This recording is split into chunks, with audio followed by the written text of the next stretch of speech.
بسم اللہ الرحمن الرحیم۔ السلام علیکم ورحمۃ اللہ وبرکاتہ۔ عزیزان محترم، آج ہم گفتگو کریں گے کہ حرام خوری سے بچنے کی اہمیت کیا ہے۔ مراد یہ ہے کہ آج کل کا جو دور ہے وہ مادیت پرستی کا دور ہے۔ ہر آدمی کو اپنی پڑی ہوئی ہے، یعنی ہر آدمی کی کوشش یہ ہے کہ جتنا زیادہ مال میرے پاس ہو سکے وہ میں اکٹھا کر لوں۔ اب اس میں مال آنا چاہیے، چاہے وہ حلال طریقے سے آئے یا حرام طریقے سے آئے۔ قرآن پاک کی ایک آیت ہے، اعوذ باللہ من الشیطان الرجیم، یا ایھا الذین آمنوا لا تأکلوا اموالکم بینکم بالباطل۔ اس کا ترجمہ دیکھتے ہیں مفہوماً کہ اے ایمان والو، لا تأکلوا اموالکم بینکم بالباطل، تم اپنے مالوں کو آپس میں ناحق طریقے سے نہ کھاؤ، اگر یہ کہ تجارت کے ذریعے سے تم راضی ہو۔ ولا تقتلوا انفسکم، تم اپنی جانوں کو قتل نہ کرو۔ ان اللہ کان بکم رحیما، اللہ تعالیٰ آپ پر مہربان ہے۔ اگلی آیت میں فرمایا وَمَن يَفْعَلْ ذَلِكَ عُدْوَانًا وَظُلْمًا فَسَوْفَ نُصْلِيهِ نَارًا، اگر کسی نے ظلم اور زیادتی کرتے ہوئے ایسا کر لیا تو ہم اس کو جہنم میں داخل کریں گے۔ وَكَانَ ذَلِكَ عَلَى اللَّهِ يَسِيرًا، اور یہ ہم پر آسان ہے، اور یہ اللہ پر آسان ہے۔ اس آیت سے یہ پتہ چلا کہ مادیت پرستی کے دور میں جہاں پر ہر آدمی کی خواہش یہ ہے کہ میرے پاس زیادہ سے زیادہ مال آ جائے، اور مال کی محبت میں وہ اس قدر گرفتار ہوا، اس نے پرواہ نہیں کی کہ یہ جو مال ہے کہ میرے پاس حلال طریقے سے آ رہا ہے یا حرام طریقے سے۔ اس آیت میں حرام خوری سے بچنے کی اہمیت کو بیان کیا گیا ہے کہ جتنا ہو سکے اپنے آپ کو لقمہ حرام سے بچایا جائے، اس لیے کہ جب ایک بھی لقمہ انسان کے منہ میں حرام کا چلا جاتا ہے اس پر اللہ کی بہت ساری وعیدیں ہیں اور ناراضگی ہے۔ اس لیے ہم نے جو بھی کمانا ہے یا بزنس کرنا ہے، مثال کے طور پہ ہم تعلیم کی مثال لیتے ہیں کہ یہ مقدس ایک پیشہ ہے، شعبہ ہے کہ جو انسان کو انسان بناتے تھے۔ طالب علم ہے وہ ایک اچھا فرد بن کر معاشرے میں جاتا تھا، لیکن آج وہی اسکول، کالجز، یونیورسٹیاں ایک بزنس بن چکی ہیں۔ ان کا مقصد طالب علم سے صرف پیسہ لینا ہے۔ جب تک ان کا مقصد اچھی تعلیم دینا، اچھا انسان تیار کرنا تھا، اس وقت تک معاشرے کے اچھے افراد پیدا ہوتے تھے۔ جیسے ہی نیت بدل گئی اور مقصد صرف مال ہو گیا تو اس مقصد کی وجہ سے وہ جو چیز تھی، وہ جو حقیقی انسان بننا چاہیے تھا، وہ نہیں بن پاتا۔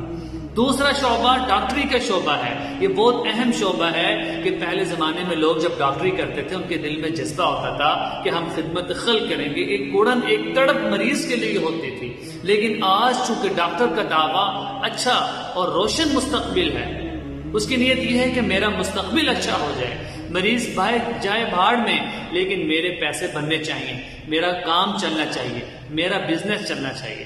عزیزان محترم، جب پیسے کی حوث زیادہ ہوئی اور جب مادیت پرستی کا دور حد سے زیادہ بڑھا تو لوگوں کے اندر مال کی محبت پیدا ہو گئی۔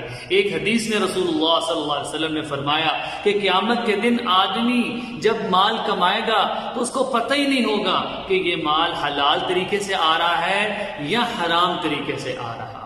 عزیزان محترم، روحانیت پر مادیت کا غلبہ ہے۔ اس کا مطلب یہ ہے کہ ہر چیز کی اصل ہوتی ہے روحانیت۔ طالب علم کی روحانیت جس میں ہے کہ وہ علم حاصل کرے، ایک اچھا انسان بن کے معاشرے میں جائے، لیکن مادیت کا غلبہ کیا ہے کہ جو طالب علم ہے اس کی بھی نیت یہ ہے کہ میں بڑا ہو کر کماؤں گا اس تعلیم کے ذریعے سے، اور جو تعلیم دینے والا ہے اس کا بھی مقصد یہی ہے کہ کس طریقے سے میں اچھا سے اچھا میری سیلری ہو جائے اور میں طلباء کو تعلیم پڑھا کر میری سیلری اچھی ہو جائے، مستقبل روشن ہو جائے۔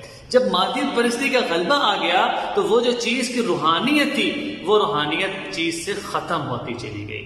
اسی طرح ڈاکٹر کے دل میں جو جذبہ اور جو کڑن مریض کے لیے ہونی چاہیے تھی، مادیت پرستی کا غلبہ ہے، اس وجہ سے اس کے دل کے اندر اچھا مستقبل، روشن مستقبل ہے، نہ کہ مریض کی خدمت اس کی طبیعت میں ہے۔ تیسری چیز یہ ہے کہ دنیا کی تمام انسان کے اندر مال کی حرص آ گئی ہے۔ حدیث پاک میں رسول اللہ صلی اللہ علیہ وسلم نے فرمایا کہ ابن آدم بوڑھا ہو جاتا ہے لیکن اس کے اندر دو چیزیں جوان ہو جاتی ہیں۔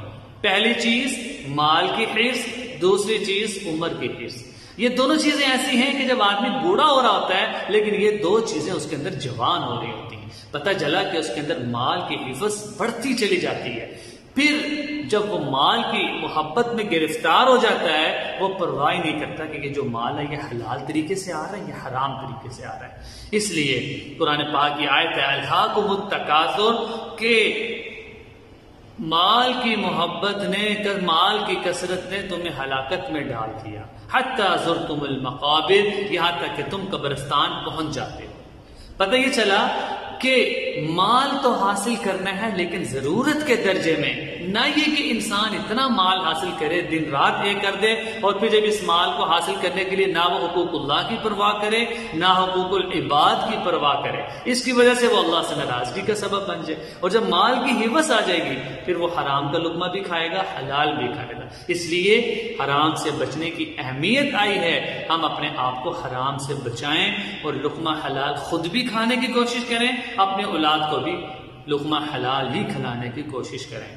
السلام علیکم ورحمۃ اللہ وبرکاتہ۔